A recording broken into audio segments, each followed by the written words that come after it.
Capricorn, Sun, Moon, Rising, or Venus sign, welcome po sa aking channel. This is your weekly reading, no? And this is also a timeless reading, ha? Kung pwedeng nangyari na to, nangyayari na, or mangyayari pa lang, huwag ipilit kung hindi mahagip ng energy. Kapag hindi ka nakarelate, huwag mong ipilit.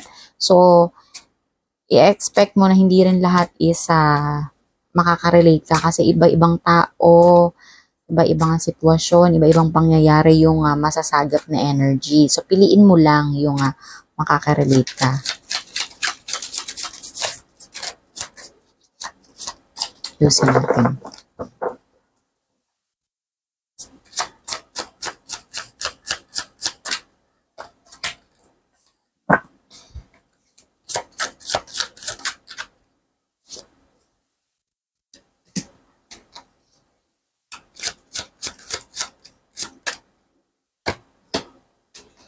So, parang this week may challenge sa'yo ang universe, no? Yung proteksyonan mo yung iyong paniniwala, kung ano yung makakabuti para sa'yo, no? Kasi baka, questionin yun ng mga tao sa paligid mo, ganyan. Stand up for yourself daw, manindigan ka para sa sarili mo, Capricorn, no? Kasi may paparating na bagong opportunity sa'yo. Page of Cups parang something na love life to, parang happy surprise, new love, yung something na parang, yung hindi naman usual mong nararamdaman. Yun, mararamdaman mo this week, no? Yung tipong parang magiging bagong opportunity, basta something na bago sa'yo ngayon, no?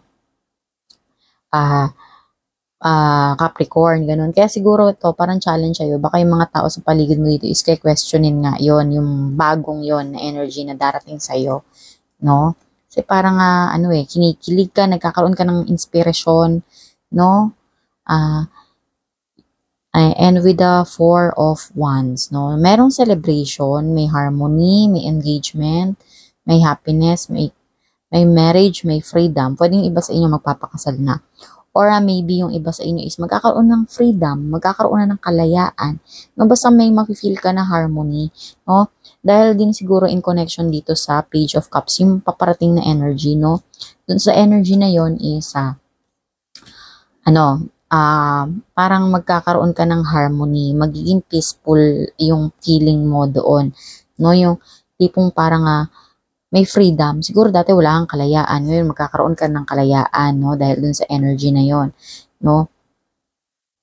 Iba naman sa inyo dito, may Three of Pentacles. May collaboration, learning, no? Yung skill, goals, long-term rewards.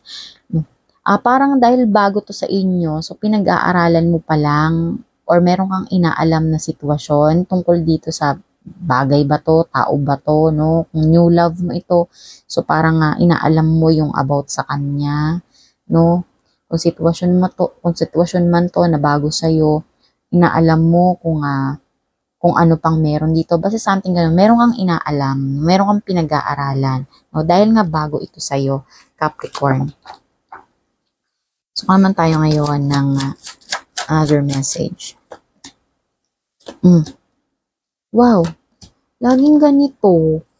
Bakit sa lahat? Tatlo na kayo, ha?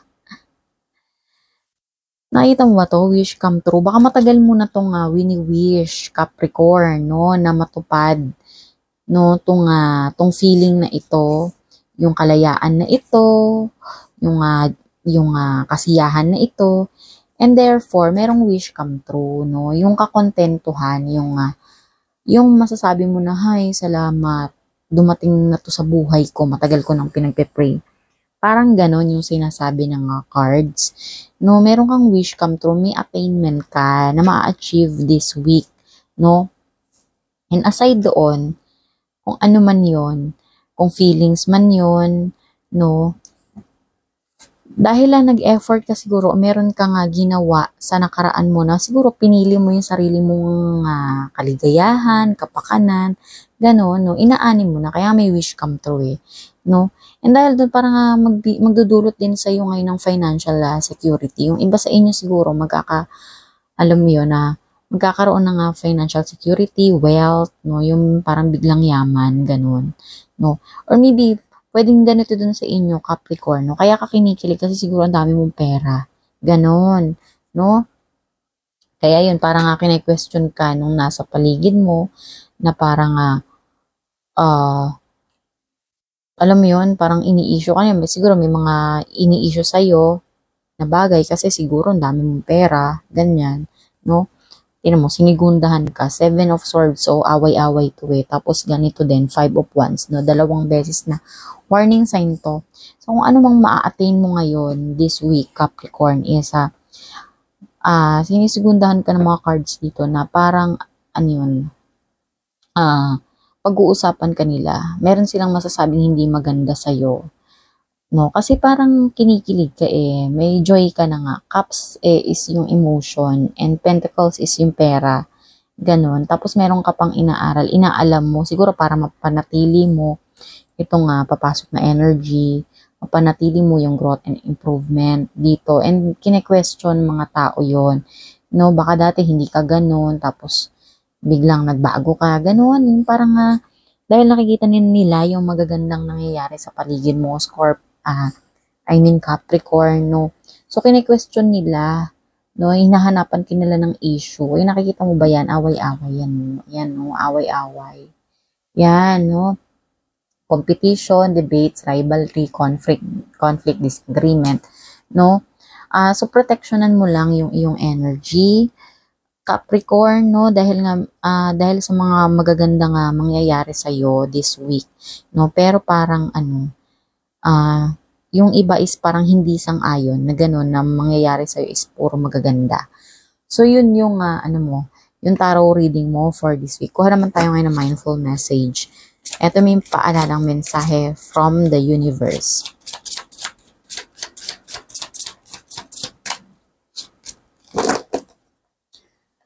Creator of happiness. I reclaim my power to create my own joy and happiness. No? Parang inuutusan mo yung universe, no, ganon, na parang para manumbalik daw sa iyo yung kasiyahan at yung happiness, ganon, yung joy and happiness. It is not dependent on any outside source or individual. Therefore, I cannot be taken away. It cannot be taken away. No? Hindi ka daw yung happiness and yung joy mo is hindi daw yon dumidepende sa outside source, no? Katulad ng ibang tao, no? So therefore, hindi daw yun basta-basta nawawala sa'yo or mawawala sa'yo. It can always be found within me. Yung kaligayahan at yung kasiyahan ay nasa sayo lang daw yan, no? Hindi yan nakadepende sa ibang tao. So, kuha naman tayo ngayon ng Archangel messages. Ito yung merong protection and guidance ng mga archangels. From Archangel Layla. Sabi niya dito, spend time alone in nature, meditating about your desires and intentions. Ask the angels to help you gain a positive perspective, no? So, mag-spend time ka daw alone, no? Sa nature, pwedeng dagat, pwedeng bukid, yan, basta something nature. Mag-meditate ka daw or magmuni-muni ka daw tungkol sa iyong mga desires at yung mga intention mo, no? Tawagin mo daw yung mga anghel para tulungan ka na makamit mo yung mga positibong pananaw sa buhay. So, yun yung message for you, Capricorn. So, kung nagustuhan mo ito, please consider liking this video. Thank you.